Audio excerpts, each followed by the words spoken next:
ত্রয়োদশ জাতীয় সংসদ নির্বাচনের বাকি আর মাত্র কয়েকদিন। তবে নির্বাচন যতই ঘনিয়ে আসছে, রাজনৈতিক অঙ্গনে ততই জোরালো হচ্ছে নির্বাচন ইঞ্জিনিয়ারিং বিতর্ক। এরপরই জনমনে প্রশ্ন উঠেছে, বাংলাদেশের ইতিহাসে আদৌ কোনো নির্বাচন কি গ্রহণযোগ্য ছিল, নাকি প্রায় সব নির্বাচনই ছিল বিতর্কিত? নির্বাচনী সেই তথ্য নিয়ে বিস্তারিত জানাচ্ছেন শিহাব ইসলাম। That we are rejecting the results 11th National Parliamentary Election.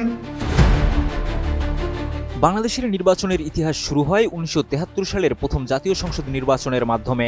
কিন্তু স্বাধীনতার পর প্রথম নির্বাচনের ফলাফলও সম্পূর্ণ নিখুঁত ছিল না। বিশ্লেষকরা বলছেন, স্বাধীনতার পর থেকেই নির্বাচনের উপর প্রভাব ও অনিয়মের অভিযোগ ছিল। গবেষক রাজনৈতিক বিশ্লেষক মহিউদ্দিন আহমদের বই ৭৩-এর নির্বাচন অনুযায়ী ১৯৭৩ সালের কুমিল্লা ৯ আসনের নির্বাচনে ব্যালট পেপার ঢাকায় নিয়ে আসার মতো ঘটনা ঘটেছিল। তৎকালীন আওয়ামী লীগের প্রার্থী খন্দকার মোশতাক আহমদ বিপুল ভোটে হেরে যাচ্ছিলেন। ফলে ভোটের দিনই ব্যালট ঢাকায় নিয়ে আসা হয় এবং আনুষ্ঠানিক ফলাফলে তিনি জেতেন।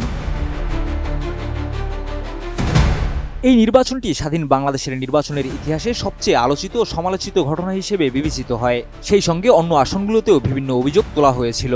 বিবিসির তথ্যমতে মহিউদ্দিন আহমদ বলেন, প্রথম নির্বাচনের পর থেকেই দেশের নির্বাচন ব্যবস্থার উপর মানুষের আস্থা হ্রাস পেতে শুরু করে।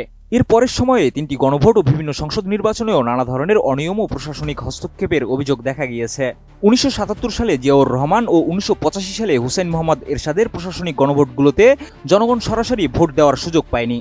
নির্বাচনী পর্যবেক্ষকরা বলছেন, প্রথম দুটি গণভোটই আর্মির লোকজন ও তাদের সমর্থকরা সিল মেরে বাক্স ভর্তি করেছিল এবং নিজেদের ক্ষমতা বৈধতা প্রদানের চেষ্টা করা হয়েছিল। নতুন বাংলাদেশ গড়তে এলো জুলফিকার স্টিল। জুলফিকার স্টিল, ইস্পাত দৃঢ় অঙ্গীকার। আর ১৯৮৬ সালের জাতীয় সংসদ নির্বাচনে মিডিয়া নিয়ন্ত্রণের মাধ্যমে ফলাফল প্রভাবিত করার চেষ্টা হয়েছিল। সাংবাদিক মহিউদ্দিন আহমদের মতে, নির্বাচনের ফলাফল ঘোষণার সময় হঠাৎ করে টেলিভিশন ও রেডিও বন্ধ রাখা হয়েছিল ২ দিন, যার ফলে ৯০-এর আগের নির্বাচনের মধ্যে এটিকে সবচেয়ে বিতর্কিত নির্বাচনও বলা হয়।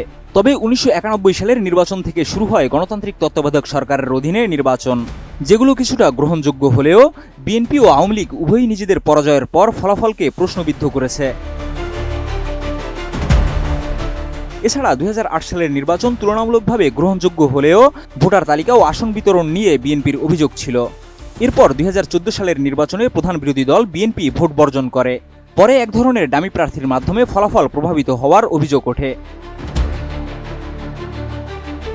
কিন্তু আরও বড় ধরনের অভিযোগ দেখা দেয় ২০১৮ সালের নির্বাচনে। ভোটের আগের রাতেই প্রশাসন ও রাজনৈতিক নেতারা ভোটকেন্দ্র দখল ও ব্যালট প্রস্তুতির কাজে নিয়োজিত ছিল।